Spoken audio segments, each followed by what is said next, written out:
This permaculture forest garden is situated in King's Cross, so it's in central London.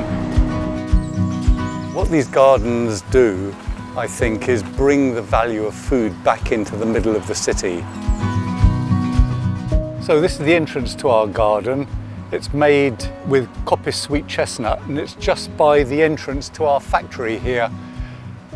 These went in the ground 20 years ago, and they don't rot, so they're there permanently. We cleaned out 50 tons of rubbish across this garden, some of it rather insalubrious. And we're right by here,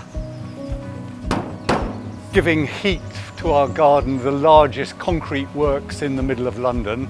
And here, including these two Roman stones, and one I like to think is pre-Roman. So when I sit here in what I like to think of my stone throne, I imagine myself connected with the past. The thing about permaculture is it's the most biodiverse system of food growing, and you get the maximum amount of food off a piece of land. The key to our gardens here is Elaeagnus as the nitrogen fixing basis. So one of the genus is in flower now, smells absolutely beautiful like jasmine, right up to other Elaeagnus genus now that are already in fruit. They're really, really rich in lycopene. I love that this garden has so much variety and diversity growing in it in such a small place.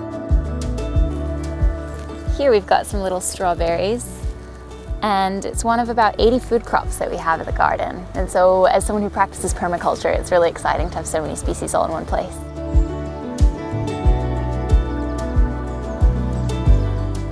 In the gardens here, we've got quite a few rare apple trees. One of them is this Trinity. It's a beautiful red flesh apple and a cooker.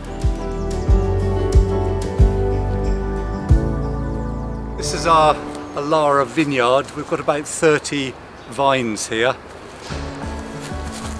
It's a rondo variety, which is really suitable for growing in central London here. And I can see the flowers are starting to set. Looks like we're in for a vintage year this year. We don't sell this wine, but it's great for our parties. Cheers. These gardens help people understand the work involved in gardens, the work involved in food, and the amazing miracle that food is for people.